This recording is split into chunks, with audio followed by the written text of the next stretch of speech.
It's hard to put into words how much of a loss to us all the death of Owen Arthur is. It feels as if he's gone before his time, and when he was still so active in so many important areas of work, not least within our Commonwealth family. His achievements were substantial, but if you met the man, it was not his achievements that struck you, but his charm, his intelligence, his humour, and his principles. Owen loved food. He loved to intrude on the cooking that was going on around him and to comment and get stuck in with the people who were cooking. If you've never seen a Prime Minister wade into a kitchen, then you've not spent time with Owen Arthur. But it wasn't just the food that he loved. It was the table. Because it was around his table that he would gather you all in, though the food, and start to regale you with stories, ask you pointed questions, and with his crisp, witty observation, bring you to laughter through his irascible humour and his sheer bonhomie. His ability to capture within just a few words the essence of a character expressed in unforgettable language, which forevermore would remain in your mind. Owen Arthur shone, as one colleague recently put it, like cut glass in sunlight. But that glass could cut when he needed it to. He had no tolerance for stupid or lazy thoughts and would approach the most powerful men in the world and demand that they stop, sit down, and listen to the voices of the small and pay attention to the needs of the ignored. He didn't think that because you were small that your voice should be.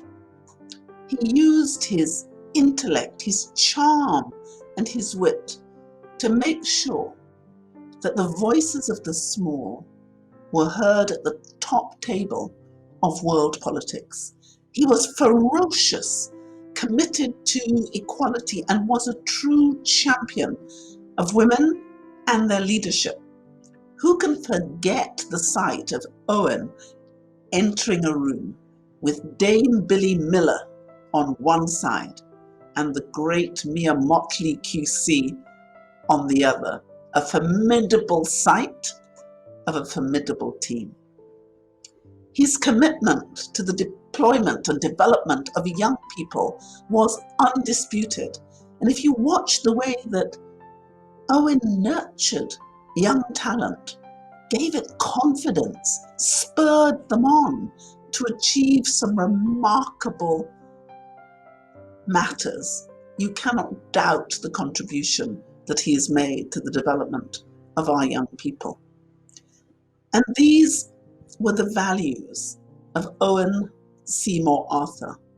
They were the values he stood by during his time as Prime Minister of Barbados, at a time of great financial challenge for all small states around the world. Through his leadership, he ensured that Barbados was a bulwark of prudential financial management. He made sure that his small state became an example for others to follow in how not just to survive, but how to succeed and how to thrive. And under his leadership, Barbados enjoyed its longest ever period of economic growth.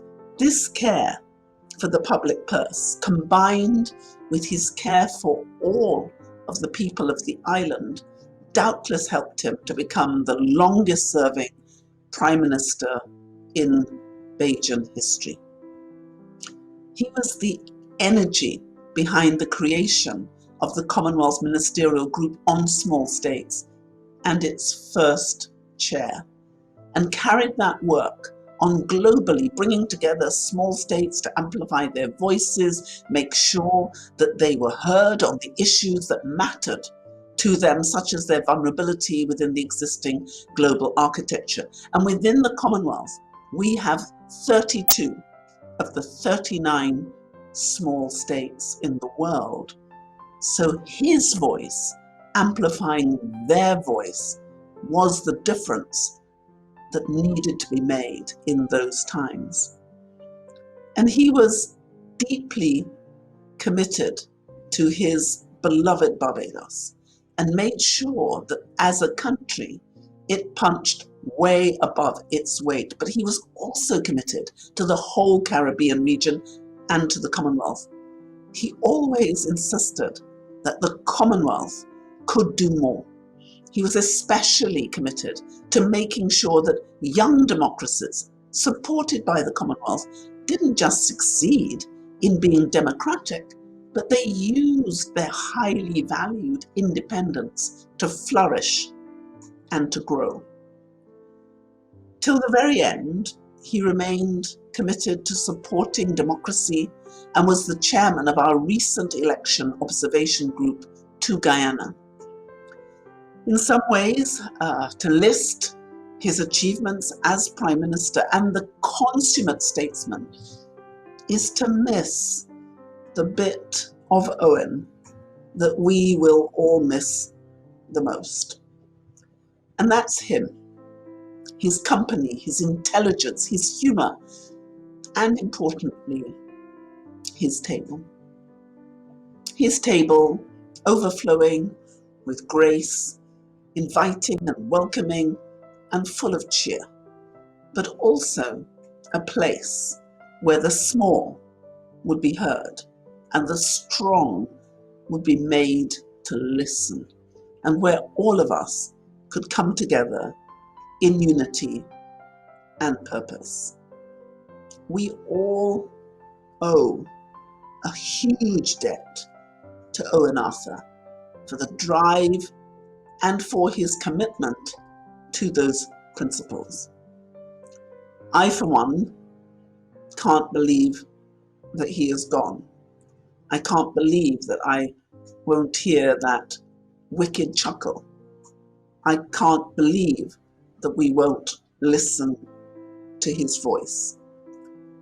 But what I do know is the Commonwealth family of 54 nations.